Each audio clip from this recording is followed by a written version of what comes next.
Before we get started, hello and welcome to the show's newest patrons, Shiv, Harriet, Jennifer, and Susan. Thank you all so much for being here and for pledging your support to the show. It really means so much to me that I will be going into 2023 with the show stronger than it's ever been, all with your help, the help of previous guests, and the help of fellow sponsors and patrons. I appreciate each of you. Hello, listeners, and welcome to this mini-series on the Nuwaubian Nation group led by Dwight York, also known as Malachi Z. Here to tell us about this group and their own personal experiences within is a journalist, professional storyteller, and memoirist, Jamiyla Chisholm, author of The Community. According to a 2020 census, there are almost 2 billion people in the world that associate themselves with the major religion of Islam. Today, that word often carries connotations of extremism and terrorism. It is important to note that Islam's teachings promote peace and love, and that taken out of context, with the abuse of scripture, can lead to dangerous interpretations and threatening rhetoric that is often misogynistic, homophobic, racist, and severe in nature, allowing for extremism to exist and thrive. There are messages of peace and love in all major religious teachings. However, there is also extremism in the fringes of religious groups that exist all over the world within every belief system, including within the widespread practices and teachings of Christianity. As we have explored throughout this show, spiritual abuse happens when scripture is interpreted by those in positions of power to further their own personal agenda of exploitation and the coercion of others. This often happens in smaller groups that are isolated, with individuals targeted for their economic, ethnic, social or transitional vulnerabilities. The same can be said of the group that Dwight York cultivated, that skewed and warped the peaceful teachings of Sufism, which is an offshoot, under the Islam faith, to further his own agenda, nurturing a cult of personality that would eventually lump together beliefs and teachings on ancient Egypt and UFOs, while simultaneously manipulating black individuals in the urban areas of Eastern America, people who were feeling the historical and continued mistreatment of their ethnicity, ancestry, community, and selves. In this series, Jamiyla offers us an insight into the community and York himself, how it was built, the people that became a part of it, the cultural aspects feeding into the group, and what life was like for all people who existed inside. Jamiyla does this through storytelling, her own story, but also by gathering the stories of others, as a great journalist does. In part 1, Jamiyla speaks of how her parents met and became involved with York. In part 2, Jamiyla speaks of her own time spent within this movement and the collecting of information after leaving. In part 3, Jamiyla discusses key moments in her life and how certain historical events have impacted herself and others in regards to the Muslim faith and its worldwide identity. For early access to full-length, ad-free episodes, you can sign up at patreon.com/The Cult Vault for only £1 a month. Now, here is Jamiyla.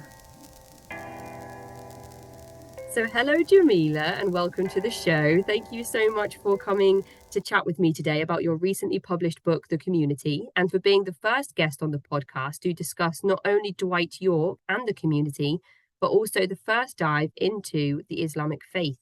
Would you like to start by introducing yourself to the listeners? Hello. Hi, Casey. Thank you so much for having me. I am Jamiyla Chisholm. I am a Brooklynite in New York City. I am a journalist, a longtime journalist. Currently, I am a storyteller with Barnard College. I lead the storytelling website for the college, and I'm also a teacher of storytelling. And I recently published my memoir called The Community in June of this year. How did it feel becoming a published author, not just of all things journalism, but of an actual book that's now out in the world? Exhausting is the first answer. And then surreal, honestly, because, books aren't born in a day, unfortunately. God, I wish they were.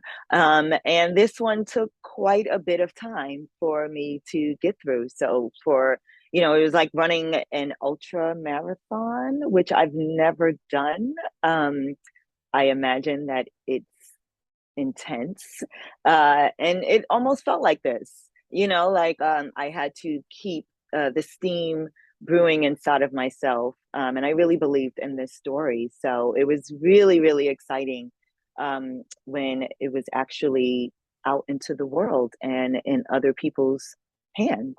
Yeah, well, it's a beautiful book. It's obviously, as a writer, it's incredibly well written, and the cover art as well. It's really striking. I feel like if you were to sort of stride past that in the bookshop, it is one of the books that would stand out on the shelf as well. So I'm really looking forward to being able to highlight that across the month of December for the listeners as part of the monthly memoir giveaway. And you mentioned that you are a professional storyteller. So please tell the listeners what that looks like.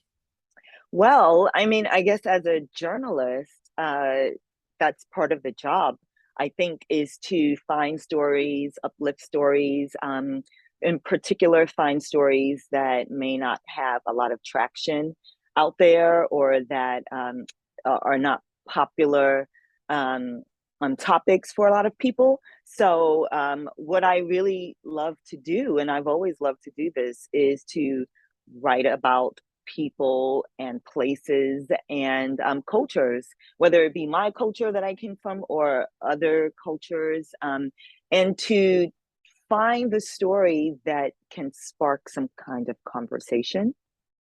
So professionally, what I do today, I've kind of taken a bit of a break from journalism to focus a little bit more on teaching in academia is I am hopefully teaching other people how to become storytellers. And what that looks like for me is various avenues, right?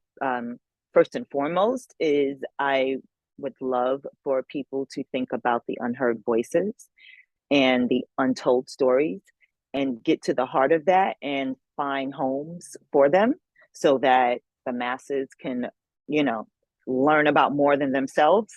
And then the other part of that is people who are really interested in being storytellers or who might have a little artist hiding inside of them. I'd like to break that artist out.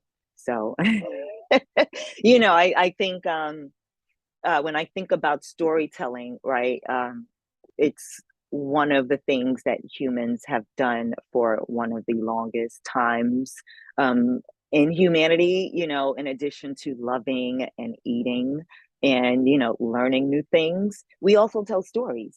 And, of course, now we are in a society, well, a majority of the globe, we have written storytelling apparatus, right? But there used to be a time when it was just oral storytelling that you had to memorize and pass it down generation to generation. And as a writer, I'm really happy actually that I am not an orator because I think I'm not the best orator. I'd rather write. Well, I guess I'd never considered it until you just said that, but perhaps there is an element of storytelling that takes place across this podcast.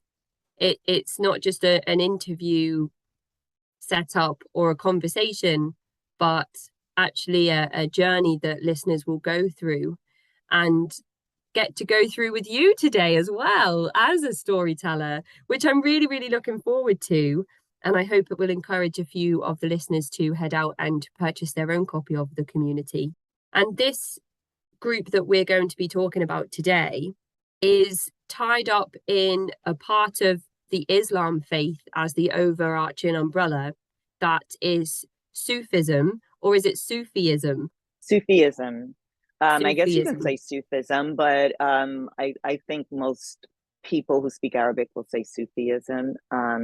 But yes, this was the Ansaru Allah community, which was the official name of it and the community for short.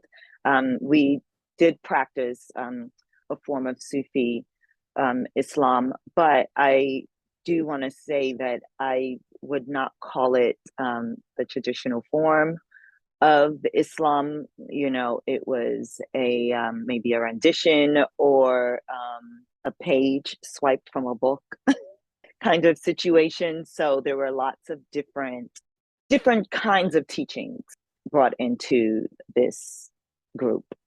It felt as if York, the leader, took influences from many different things, threw them all at a wall to see what would stick. And so there's a lot of influences there from like the New Age movement and the human potential movement. It's not just things that you would find within Sufism, I suppose. Or just Islam writ large. I think a lot of when I think about Islam as a religion, it is very much a peaceful practicing sort of religion. I mean, just the way folks introduce themselves, assalamu alaikum and wa alaikum salam, it's like peace be unto you. That's the greeting of how people interact with each other. So Islam, when I think about it, as a religion, it is a very devotional kind of practice. It is also one that requires a lot of internal reflection. I think, right, like that's where the idea of jihad comes from, which is that a person takes internal stock of themselves and kind of shake themselves up to find a higher truth. And so with the community, there were some, there were very communal aspects of the teachings that York disseminated, but then there were some other teachings, pieces of it that I would absolutely say were not Islamic in tradition at all, such as the separation of families. That is extremely antithetical to the practice of Islam. Would you say that during your family's involvement with the community that you were practicing Muslims?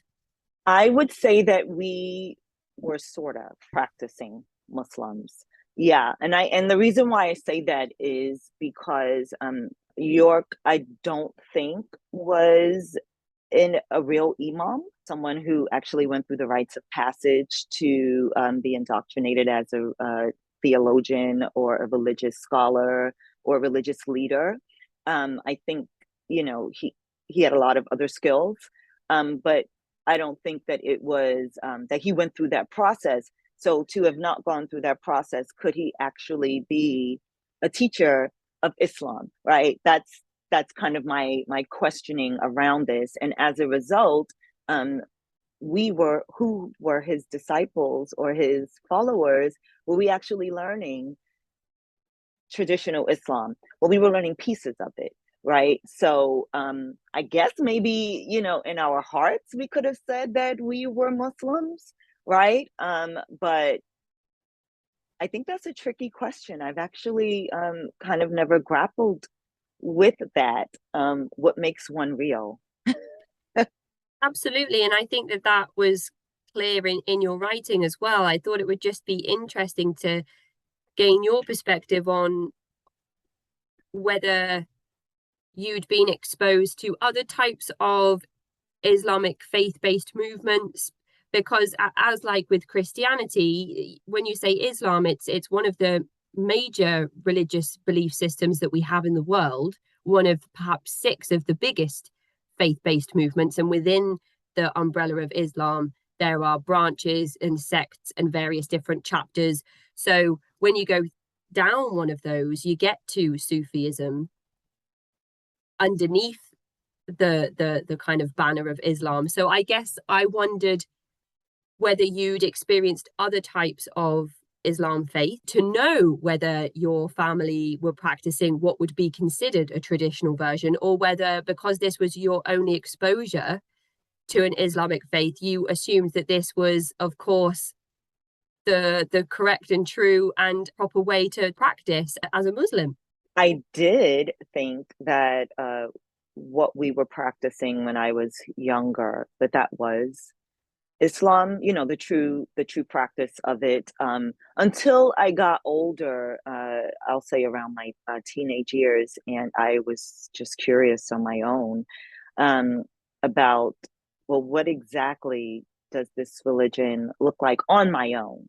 Not someone introducing it to me, but me going and find out for myself. So I had this minor period and during my teenage years where I was kind of like hopping around through God houses, so to speak. And in New York, the Upper East Side, there's a really, really big, long-standing mosque that has been in this city. It's sort of like a fixture. It's really beautiful. It's been here for decades.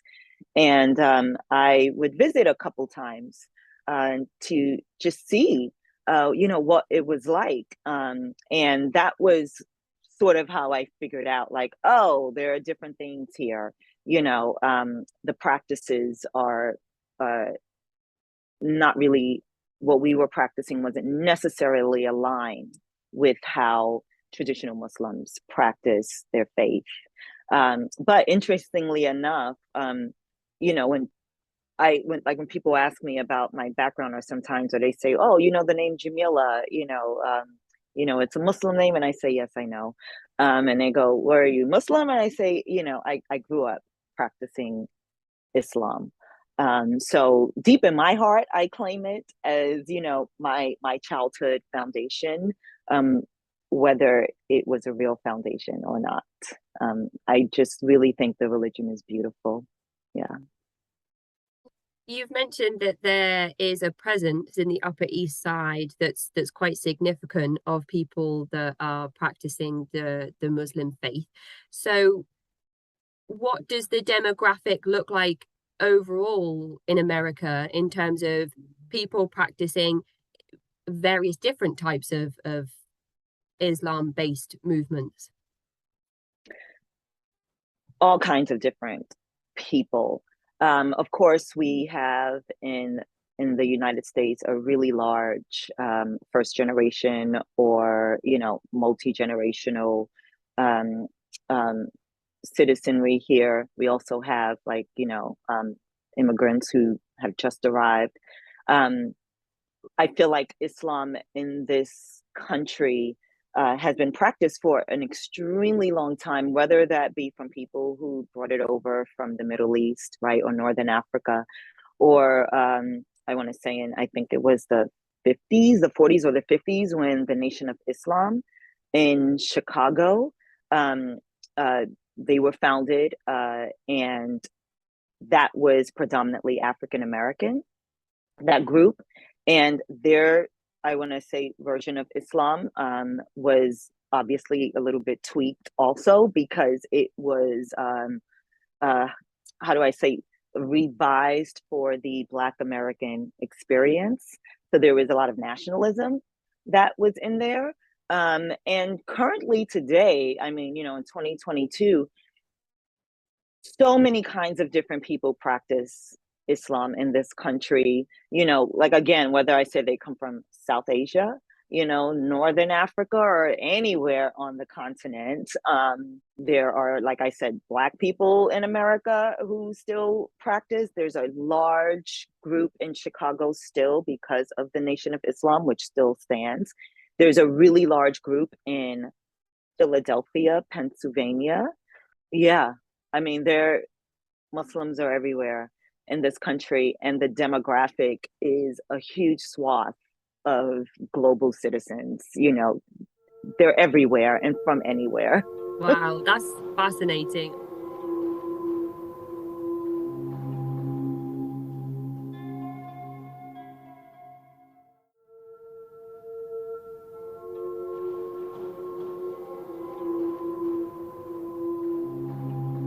Of course, when you think of America, you think of the Christian faith. It's having a big moment over there at the moment as well. So it's interesting for me to gain your insight as somebody that grew up aside from Christianity in a different faith-based movement, to offer that perspective and insight that I wasn't privy to. So thank you for sharing that. And also, I spoke to somebody previously on the show who addressed themselves as Black. And I said to her, would that be the correct terminology for me to use? And she said, always ask people what they would prefer. So you've used that terminology. Would you say it's fair for me to assume that that's what you would prefer me to use? Yes. Yes. I use the term Black. We have gone through a lot of terminology transformations here in the US. And Black is a term that came out of the Black Power movement in the 60s and the 70s. I'm a 70s baby. And it is a term that I feel very strongly about. You know, there are all these different political reasons for why people choose the identifying terminology that they choose, but Black, which used to be considered derogatory, is now sort of, I think, a privilege. So yes, you can call me a Black woman. That's fine. So as a Black woman, I thought it was quite interesting that there was a significant presence of Black people within America that were practicing Muslims, because I don't know if I would have drawn that connection had I not read your book, knowing that you yourself were a Black woman. I think because when I think about sort of like a foundational aspect of Islam, a lot of it is about brotherhood and communing with your family and your people and forming alliances so that you can reach your highest high, whatever that is for a person individually. And I think for a lot of Black people in America, especially during the 60s, or during the tumultuous civil rights period of this country, that the concept of brotherhood was a very strong theme. I think whether people were Christian, because Martin Luther King Jr. preached a lot about the brotherhood, and Muslims preach a lot about the brotherhood and the sisterhood of society as a whole. And I think that that's something that is really attractive to Black people, because there could be so much that comes at us from different forces in this country, that the need and the desire to see each other in a higher light than what we have been taught. I think that is one of the things that makes Islam really appealing, because it's a very, again, I just keep saying this, a very loving religion. And the idea, again, of having a brotherhood, I think, is the thing that a lot of Black people said, we need that, we want that. And I do want to stress this also, that not just a brotherhood within the Black community, but we have this larger global brotherhood, right? Like I said, from Muslims who come from all over the world. And the idea of being a Muslim is that if one Muslim is all Muslims, kind of, we are all in this together, which is a thing that I don't want to speak negatively about Christianity, because I really don't know very much about it. But just looking at what is happening in the United States, I feel like there's a lot of crosstalk, maybe, or misunderstandings of various different Christian sects. Whereas I feel that in Islam, it's not so divided. And I think that is by design. Well, thank you for helping me to gain a better understanding of the umbrella itself, and the Muslim community and how it stands in America as well, because as I said before, we really haven't done. We did one interview with our friend of the show T, who was involved with a Sufi offshoot, or as you said, sort of like ripping a page out of a book type of group down in Carbondale that's still active with a pretty aggressive, abusive leader, as far as I'm aware. And that's really all that we've talked about in terms of an offshoot of the Islamic faith. But T stressed in his interview how beautiful and attractive the faith was to him because of some of the practices that you've mentioned so far. So now that we've got all of that sort of overview out of the way, which I just kind of wanted to pick your brains for my own education more than anything, we can really dive into the storytelling part of the interview now. So I am going to ask you if you can tell the listeners the official name of the group and give us a brief summary and history of the group and its leader. And I'm going to just sit here and let you paint that whole picture for everybody. The name of the group that I write about in my book was called Ansarul Allah Community. The group became something else after my tenure. I guess that's the right word with it. But it was probably founded around 1974, somewhere between 72 and 74, in New York City, in Brooklyn, in a community called Bushwick. And Dwight York was the founder of the community, as we called it for short. And he basically established this 100-person plus community of Black people who he basically taught how to become disciplined Muslims. And my family moved in to the community in 1978. I was 2 years old at the time, and it was my father who had located the community. And the way he found it, and the way a lot of people found it actually, was that York would publish these really glossy, like magazine style books. And he would have, his version of teachings inside of there. And there would always be these different versions of himself in there, looking godly and haloed and, very priestly. And he would have these men who would take to the streets, and they would take to the subways, and they would peddle his teachings. They would sell them to people along with some other things like incense and oils. And that's how, and he also taught classes.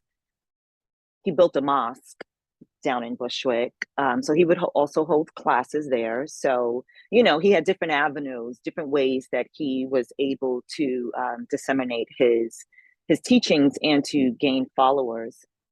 So that's how my father found out about it. And he started taking classes down at the community. And then one day decided, or maybe it wasn't one day, maybe he'd been thinking about this for some time, but he said that he wanted to move in, and he thought that we all meaning him, my mom, and myself, that we should move into this place because it was beautiful, it was all Black, it was self-reliant, and it was disciplined. So that's what we did. We moved in. And the community, I think it was around the late 80s, maybe, or early 90s when it fell apart. There is a time break that I'm unsure about when the community left New York City and moved upstate New York, and the teachings shifted to something totally different. And then in the early 90s, they moved to Georgia. And that's when the teachings shifted again. So for the community, I think maybe from, I want to say, early mid 70s to possibly the late 80s, it was in existence in New York City. And during that time, York became a very well-known figure. He acquired a lot of interest in the hip hop community. He acquired, obviously, a lot of interest within the Black community in New York City. And I think his teachings were interesting and popular because it spoke to a void that a lot of Black folks were not getting, which was love, attention, protection, and being told that we are actually great people. You know, we're not just criminals or idiots.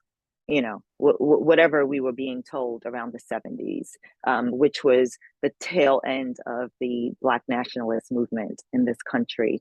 And that is the thing that I think York was very smart, whether I agree with him or not, to pick up on, was that he saw this movement dying and he picked up the mantle and he relit it through his own version of Islam. So who was Dwight York? Who was he before he founded this movement? Do we know any of that stuff? There's been a lot of literature out there about him. I don't know a lot about him before he became quote unquote Imam Isa. I know that he is US born. I know that he had a musical background before he became a philosopher or, you know, a religious teacher. The rumor was that he was a calypso singer and that he had a really beautiful voice. That's what a lot of people said, that he made really beautiful music. That's all I know, is that he was apparently a really charismatic figure who used his charisma to become this otherworldly figure. So yeah, there's very little out there about him. I don't think he was a man of interviews because, like I said, he wrote his own literature. So, you know, he controlled his own narrative, and the narrative was, I am a godlike figure. So, yeah, there's so very little out there about him. And York he has a lot of children, but they're also, a lot of them are very tight-lipped about who he was and their own history. And it might be that they may not know, to be honest with you, because I think he worked, I think his mode of operation was smoke and mirrors. And I think a lot of cult leaders are like that. You know, it's really important, I think, for them to remain mysterious. I think you're right there. And that's something that has been commonly spoken about across various interviews. Do you think that something that York was teaching spoke to your father on that level? Your father felt like he perhaps was missing something and he found that, or the potential to fulfill that with York? I think so. I think I will put out a caveat that my father and I are we're not the closest, so I don't know him on a very emotional level the way I wish I did. But thinking about where the culture of Blackness was at the time and what was happening in the United States, there was a lot of anti-Blackness that was going on, whether it was in New York City or California or anywhere in between this really big, land space. There was just a lot of energy being created to keep Black people oppressed. I have no other way to put it. And I think my father, who comes from a family where he wasn't oppressed, he was the only boy out of 5 kids, right? He was kind of like a shining star in his ecosystem.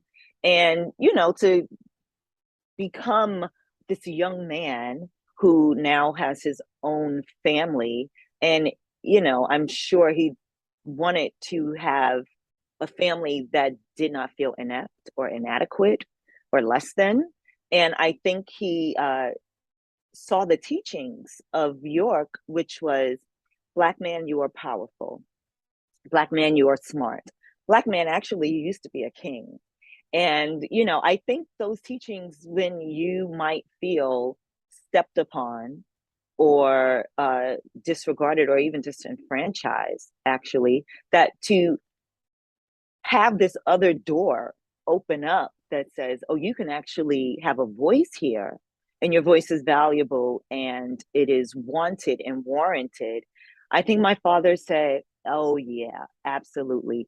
This is what I've been waiting for. And I think at the same time, because of my parents were born in the mid 50s, mid to late 50s, that they missed the Black nationalist movement. They were too young to have joined the Black Panther Party, or too young actually to have even of their own will gone out and marched with a lot of the freedom protesters. So there was, this period, this window of opportunity that they were not a part of. They were kind of watchers, they were too young. They saw it on television, they heard the radio. So when the York movement came about, that kind of, that took all these nationalist pieces from these other movements and then through, added religion to it. I think it was very appealing to my father. And dare I say that, because the version that of teachings that York was giving was very patriarchal. I mean, how could my father say no, right? He could, the man gets to win in this situation. So he's not winning out in the world, right? He's not winning outside, but in this place, he can win. And I think that's a very attractive thing for people who really, really feel disenfranchised. And I can understand that, like on an intellectual level, I completely get what that must be like to finally be able to step into that space. Especially if you were accustomed to being in that space when you were growing up as the kind of shining star, only boy, smothered in the love of all the women around you when you're growing up, and then going out into the world with your own family can be somewhat of a reality shock. And what was your mum's family history like? Where was she in life at this point where your father finds York and his teachings? So my mom's family background is maybe an antipode to my father's. She's an only child. She lost her mom when she was 5 years old. She kind of effectively became this orphan who was just bounced around from one family member to another until she landed at her grandmother's, which was a very abusive situation for her. And then she left home at a very young age. I think she went out on her own when she was 15 or 16 years old, which is really young. And she effectively became her own person, or whatever that was to her.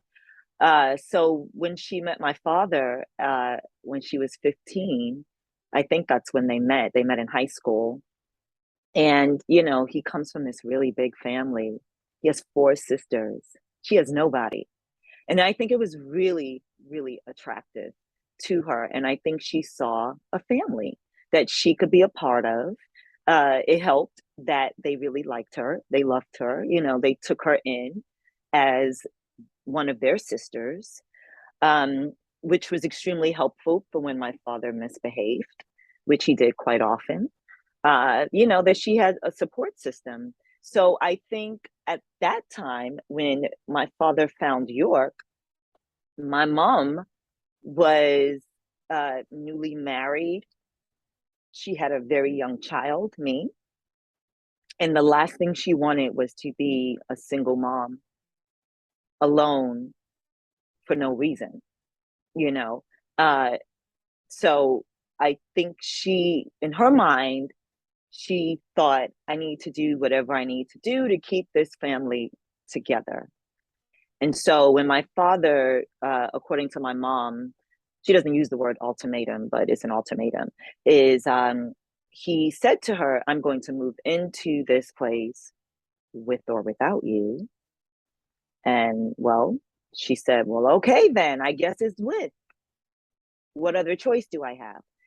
She did not want to go. My mom at that time was a career woman.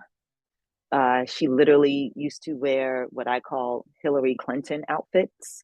You know, like she had a whole closet full of pantsuits. She was very much about work and being her own woman because of the childhood that she had, right? So autonomy was really, really important to her, which is why I find it fascinating that she gave that all away for the family. When you talk about your father convincing your mum to move into the community with him, this is in the Bushwick area. Is it in the mosque? Is it near the mosque? And is it sort of an intentional community at this point that's made up of a number of different properties near one another, or one big property? So at this time, it was pretty well established. There were multiple buildings already. If my memory serves me, I think the community took up an entire block. So the mosque was a part of this entire system. It was a literal community. When we arrived, I know that there were a minimum of 100 people living in this space. So it was, a really, really small city, but a big community. And so much to the point that people already knew about this place. It had already acquired like some kind of notoriety in Brooklyn, and especially in Bushwick, in that neighborhood. Everyone knew who these quote unquote Muslims were because, well, they had taken over the neighborhood.